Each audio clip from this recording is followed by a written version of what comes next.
നമസ്കാരം. എൻ്റെ വീഡിയോയിലേക്ക് സ്വാഗതം. കഴിഞ്ഞ ദിവസം ഷൈനിയുടെ കത്ത് കിട്ടി എന്നൊരു പോസ്റ്റ് ഇട്ടിരുന്നു. ഷൈനിയുടെ മക്കളുടെ ദുരിത ജീവിതം എത്രത്തോളം ഭീകരമായിരുന്നു എന്ന് ചിന്തിച്ചാൽ എല്ലാ വ്യക്തികൾക്കും മനസ്സിലാകണമെന്നില്ല. അത് അനുഭവിക്കുന്ന ആളുകൾക്ക് മാത്രമേ മനസ്സിലാകൂ. ഞാൻ സമാനമായിട്ടുള്ള അനുഭവങ്ങളിലൂടെ കടന്നു പോകുന്ന ഒരു വ്യക്തിയായിരുന്നത് കൊണ്ട് എനിക്ക് ആ വേദന അതേ രീതിയിൽ ഉൾക്കൊള്ളാൻ കഴിഞ്ഞു. എനിക്ക് മാത്രമല്ല, എന്നെപ്പോലെ സമാനമായിട്ട് ആ വേദന ഏറ്റെടുത്ത അനേകം ആളുകളുണ്ടായിരുന്നു. ഷൈനി നമുക്ക് എഴുതിയിരുന്നു എങ്കിൽ എന്തൊക്കെ ആകാമായിരുന്നു അതിൽ എന്ന് ഞാൻ ഒരു കത്തിൻ്റെ രൂപത്തിൽ എഴുതി, ആ വേദന ഉൾക്കൊണ്ടുകൊണ്ട് എഴുതി എന്ന് മാത്രമേ ഉള്ളൂ. വിമർശനത്തിൻ്റെ രീതിയിൽ പലരും പല കമൻറ്റുകളും രേഖപ്പെടുത്തിയിരിക്കുന്നത് കണ്ടു. വിമർശിക്കുന്നവർക്ക് ഇതൊരു ഭാവനയാണെന്നോ, ഭാവനയ്ക്കപ്പുറം അനുഭവിക്കുന്ന വേദനകളാണ് ജനത്തോട്, ലോകരോട്, മറ്റ് ആളുകളോട് പറയാൻ ഷൈനിക്കുണ്ടായിരുന്നത് ഇതൊക്കെ ആയിരിക്കാം എന്ന് ചിന്തിക്കാൻ പോലും ആരെക്കൊണ്ടും സാധിക്കുന്നില്ല. വിമർശനത്തിനാണ് ആളുകൾക്ക് കൂടുതൽ താല്പര്യം. സാരമില്ല, വ്യക്തത വരുത്തുന്നതിന് വേണ്ടി മാത്രം ഈ ഒരു വീഡിയോ ചെയ്തതാണ്. ഷൈനിയുടെയും മക്കളുടെയും ആത്മഹത്യയ്ക്ക് ശേഷം നിരവധിയായിട്ടുള്ള വെളിപ്പെടുത്തലുകളാണ് വെളിയിൽ വന്നുകൊണ്ടിരിക്കുന്നത്. സ്വന്തം പിതാവിൽ നിന്നും അനുഭവിക്കേണ്ടി വന്ന ക്രൂരതകൾ, സ്വന്തം ഭവനത്തിൽ നിന്നും നേരിടേണ്ടി വന്നിട്ടുള്ള ക്രൂരതകളായിരിക്കാം ഷൈനിക്ക് ഇത്രയും പിടിച്ചു നിൽക്കാൻ കഴിയാതെ ഈ ഭൂമിയിൽ നിന്നും മക്കളെയുമായി പോകേണ്ടി വന്നത്. ദുരിതങ്ങളുടെയും സങ്കടങ്ങളുടെയും മധ്യത്തിൽ ജീവിക്കുന്ന സ്ത്രീകളെ മനസ്സിലാക്കാനായിട്ട് ആരും ശ്രമിക്കാറില്ല. ഓരോ ദിവസവുമുള്ള അവരുടെ ജീവിതം എത്ര ഭീകരമാണെന്ന് ആരും ചിന്തിക്കാറില്ല. ഒരു വേലക്കാരിയെ പോലെ ജീവിതം ജീവിച്ച് അവസാനിപ്പിക്കേണ്ട ഒരവസ്ഥയിലുള്ള എത്രയോ സ്ത്രീകൾ ഈ നമ്മുടെ സമൂഹത്തുണ്ട്. അവരെ കാണാനോ, അവരെ മനസ്സിലാക്കാനോ, അവരെ ഒന്ന് ചേർത്ത് പിടിക്കാനോ ആരും സഹായത്തിനുണ്ടാവുകയില്ല.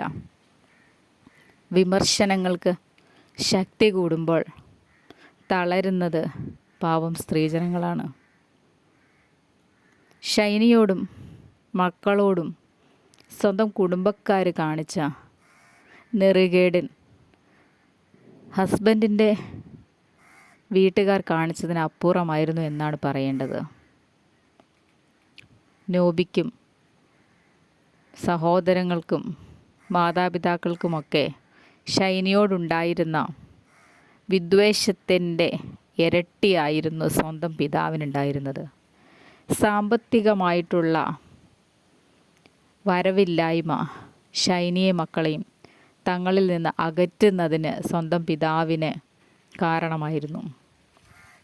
അവർക്കും കൂടി ചെലവിന് കൊടുക്കേണ്ടി വന്നാൽ, അവരുടെ കാര്യങ്ങൾ കൂടി നോക്കേണ്ടി വന്നാൽ, 2 പെൺമക്കളല്ലേ, അവരെ വിവാഹം കഴിപ്പിച്ച് അയക്കേണ്ടി വന്നാൽ, ഇങ്ങനെ 100 ചിന്തകളായിരിക്കാം ആ പിതാവിനെ ഈ മക്കളുമായി സ്നേഹിക്കാൻ കഴിയാത്ത വിധത്തിൽ അകറ്റിയിരുന്നത്.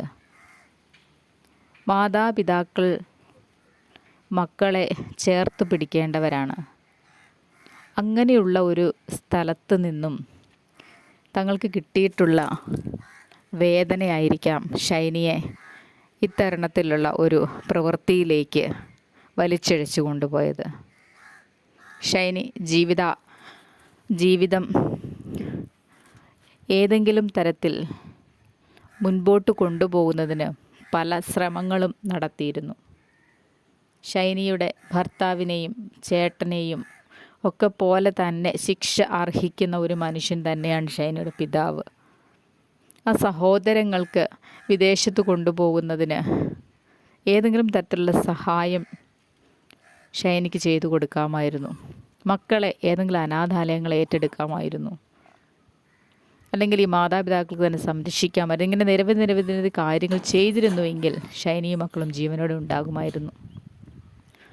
വേദന അതാർക്കും പറഞ്ഞാൽ മനസ്സിലാവുന്ന കാര്യമല്ല. അനുഭവിക്കുന്നവർക്കേ ഓരോ സാഹചര്യങ്ങളിൽ അനുഭവിക്കുന്ന വേദന മനസ്സിലാവൂ.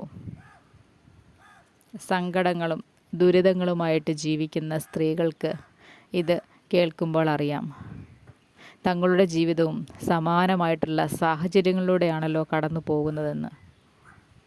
അത്തരം സാഹചര്യങ്ങളിൽ ജീവിക്കുന്ന സ്ത്രീകൾ ഷൈനിയെയും മക്കളെയും പോലെ ജീവിതം അവസാനിപ്പിക്കാതിരിക്കാൻ കഴിയുന്ന സഹായങ്ങൾ ഓരോരുത്തരും ചെയ്തു കൊടുക്കുക. അവരുടെ വാക്കുകളെ കേൾക്കാനെങ്കിലും ഒന്ന് തയ്യാറാവുക. തങ്ങളെക്കൊണ്ട് പറ്റുന്നത് പോലെ ജോലി ലഭിക്കുന്ന സാഹചര്യങ്ങൾ പറഞ്ഞു കൊടുക്കുക. ഓരോ പ്രശ്നങ്ങളെയും അതിജീവിക്കാനുള്ള മാനസികമായുള്ള കരുത്ത് ഓരോ സ്ത്രീകൾക്കും കിട്ടുന്നതിന് കാരണമായി തീരാം.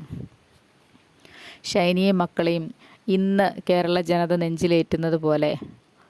നെഞ്ചിലേറ്റിയതുപോലെ ജീവൻ അവസാനിപ്പിക്കുന്നതിന് മുമ്പേ നെഞ്ചിലേറ്റിയിരുന്നെങ്കിൽ എത്രയോ നന്നായിരുന്നു എന്ന് പറയാനാണ് തോന്നുന്നത്. സമാനമായ ജീവിത സാഹചര്യങ്ങളിൽ ജീവിക്കുന്ന സ്ത്രീകളെയും മക്കളെയുമൊക്കെ ഏറ്റെടുക്കാൻ ഓരോ കേരളത്തിലെ ജനങ്ങളും തയ്യാറാവണം. കരുണയോടുകൂടി സഹജീവികളെ കാണാൻ ഓരോരുത്തർക്കും കഴിയണം. ഞാനും ഷൈനിയുടെയും മക്കളുടെയും ജീവിത അവസാനം വിറ്റ് കാശുണ്ടാക്കി ജീവിക്കുന്ന ഒരു വ്യക്തിയൊന്നുമല്ല. അനേകം യൂട്യൂബർമാർ ഷൈനിയുടെയും മക്കളുടെയും ഒക്കെ ജീവിതം അവരുടേതായ രീതിയിൽ അവതരിപ്പിക്കുന്നത് കണ്ടു. തെറ്റൊന്നും പറയാനില്ല. കാരണം ഇതിൽ നിന്നൊക്കെ കരകയറി വരാൻ ഇത് കണ്ടുകൊണ്ടിരിക്കുന്ന ഏതെങ്കിലും ആളുകൾക്ക് കഴിയുമെങ്കിൽ കഴിയട്ടെ എന്ന് വിചാരിച്ചുകൊണ്ട് മാത്രമാണ്. ഷൈനിയുടെയും മക്കളുടെയും ജീവിതം അവസാനിപ്പിച്ച അനുഭവങ്ങൾ പങ്കുവച്ചതിലൂടെ ഞാനും എൻ്റെ ജീവിതം എങ്ങനെയെങ്കിലും കരുപ്പിടിപ്പിച്ച് കൊണ്ടുപോകാൻ ശ്രമിക്കുകയാണ്. ജീവിതം ഒരോട്ടപ്പാച്ചിലാണ്. അനുഭവങ്ങൾ തരുന്ന വേദനകൾ, ചില അനുഭവങ്ങൾ തരുന്ന ഊർജം, ഇതൊക്കെയാണ് മുൻപോട്ടുള്ള ജീവിതത്തിന് ഊർജം പകരുക. ആരെയെങ്കിലും വേദനിപ്പിക്കാനോ ആരെയെങ്കിലും വിറ്റ് കാശാക്കാനോ അല്ല ശ്രമിക്കുന്നത്. സ്വന്തം ജീവിതത്തോടും മല്ലടിച്ചുകൊണ്ട് മുമ്പോട്ട് ജീവിക്കാനുള്ള ശ്രമത്തിലാണ്. ഇത് കേൾക്കുന്ന നിങ്ങൾ ഓരോരുത്തരുടെയും സപ്പോർട്ട് കൊണ്ട് മാത്രമാണ് വ്യൂസ് കൂടുന്നത്. അതിൽ നിന്ന് ലഭിക്കുന്ന സാമ്പത്തിക സ്രോതസ് കൊണ്ട് ജീവിക്കാനാകുമല്ലോ എന്ന പ്രതീക്ഷയിലുമാണ്. ഇത് കേൾക്കുന്ന വ്യക്തികൾ ആരെങ്കിലും ഉണ്ടെങ്കിൽ ഒന്ന് സബ്സ്ക്രൈബ് ചെയ്ത് സഹായിക്കുക. 1000 സബ്സ്ക്രിപ്ഷൻ ആകുന്നതോടുകൂടി മോണിറ്റൈസേഷനൊക്കെ ലഭിച്ച് അതിൽ നിന്ന് കിട്ടുന്ന വരുമാനവും കുട്ടികളുടെ പഠനത്തിനും മറ്റ് ജീവിത സാഹചര്യങ്ങൾ മെച്ചപ്പെടാനുമൊക്കെ ഉപകരിക്കും. നന്ദിയുണ്ട്.